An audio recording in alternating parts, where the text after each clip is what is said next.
Bienvenue sur Écho du Ballon, la chaîne qui fait vibrer le football avec passion et analyse. Ici, on décrypte l'actualité du ballon rond, des performances des stars aux talents émergents, en passant par les grandes compétitions et les coulisses du jeu.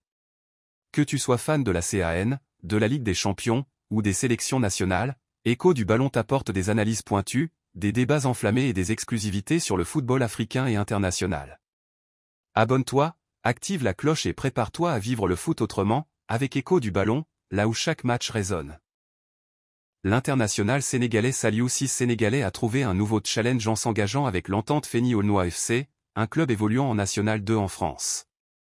Après une période sans club, l'ancien latéral gauche des Lions de la Teranga rebondit dans le championnat français, où il apportera son expérience et sa solidité défensive à son nouvel effectif. Une nouvelle aventure qui lui permettra de retrouver du rythme et de se relancer sur la scène footballistique. Brahma Traoré doit-il convoquer ses joueurs pour renforcer les étalons en vue de la CAN 2025 ? Alors que le Burkina Faso vise une performance historique à la prochaine Coupe d'Afrique des Nations, la question du renforcement de l'effectif se pose. Plusieurs joueurs d'origine burkinabé évoluant en Europe et ailleurs pourraient être des atouts précieux pour les étalons.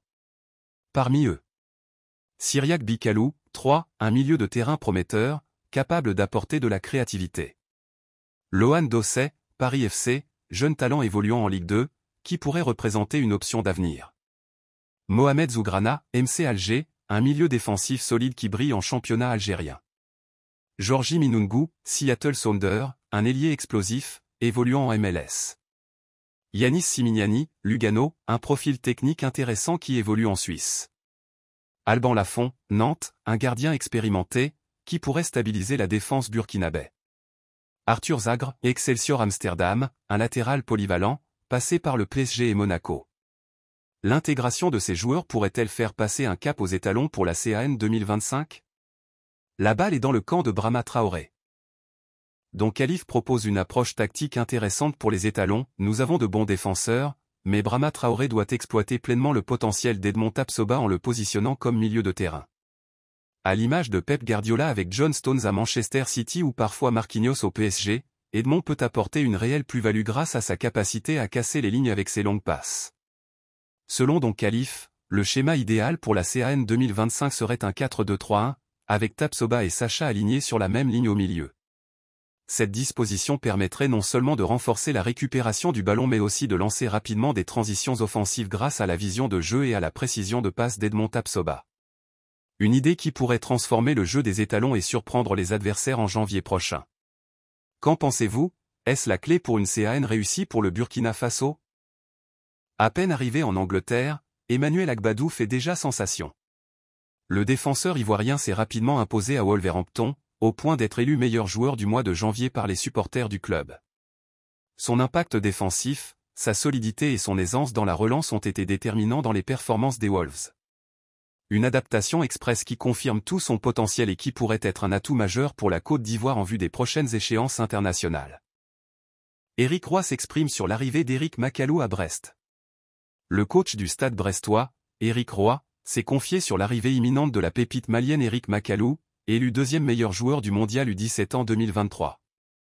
Enthousiaste, il compare son profil à Kamori Doumbia, tout en soulignant quelques différences. Éric Roy. C'est un talent, un peu comme Kamori, mais avec plus de vitesse. Il peut être plus offensif et évoluer sur les côtés ou au milieu.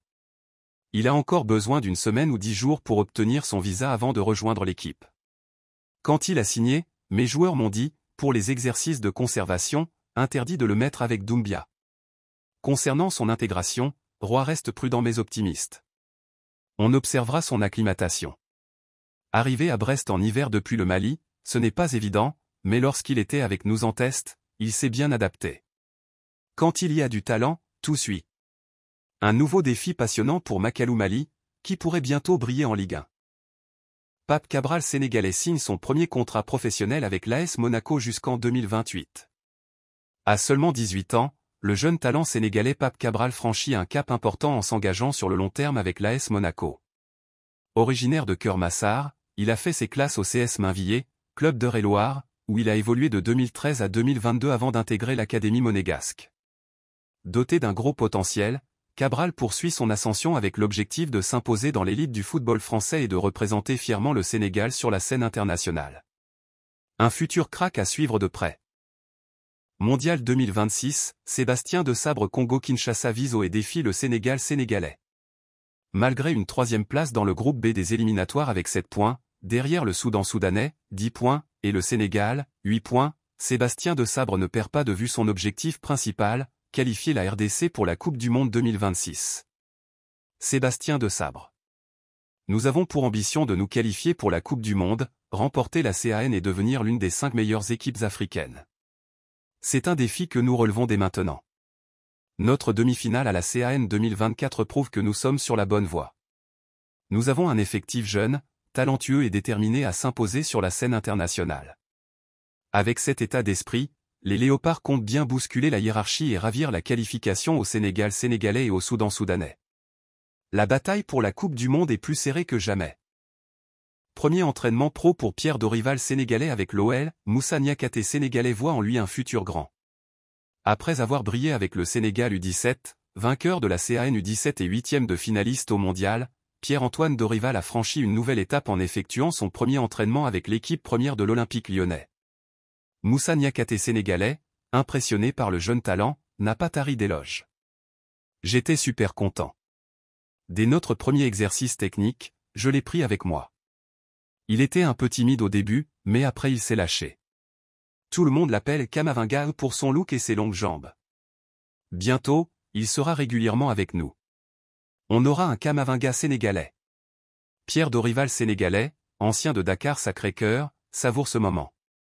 C'est une journée spéciale, un rêve qui devient réalité. Depuis Dakar Sacré-Cœur, je rêvais de jouer avec les pros de Lyon. J'espère continuer sur cette lancée. Un avenir prometteur attend ce jeune talent sénégalais. Les supporters congolais réclament le retour de Yannick Bolasie en sélection. Après avoir inscrit 2 buts en 6 matchs avec Cruzeiro, Yannick Bolasie continue de briller sur le terrain, et les supporters congolais n'hésitent pas à exprimer leur souhait de le voir de retour dans l'équipe nationale. Une demande forte et unanime, Sébastien Desabre doit rappeler le numéro 10 congolais, malgré son âge de 35 ans. Réaction des supporters congolais. Ton intègre Congo-Kinshasa, l'âge n'est pas un problème. Ce qui compte, c'est la performance sur le terrain. Il doit revenir. Gloire Kinzonzi Congo-Kinshasa, pourquoi cette indifférence envers un patriote comme Yannick? Avec son expérience et sa forme actuelle, il pourrait énormément aider les jeunes. Tolérance Mance Benjamin Congo-Kinshasa, il mérite la place de Meshak Elia, sans discussion. Jason Abedi Congo-Kinshasa, c'est le seul dribbleur qui n'a pas peur d'un adversaire. Alvaro Nkanka Congo-Kinshasa, il est meilleur que Meshak Mbuku. John Boji Congo-Kinshasa, notre TGV Bolasie, un joueur exceptionnel. Sans ses blessures, il aurait pu gagner un ballon d'or africain.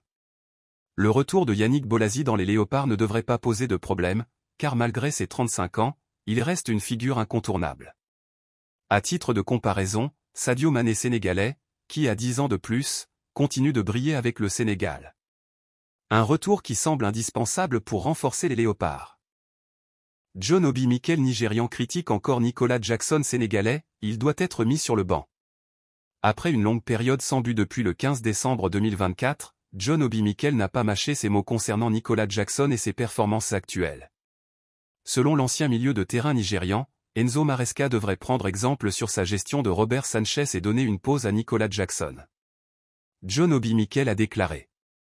Il court partout et fait ce qu'il a à faire, mais nous avons besoin d'un vrai buteur.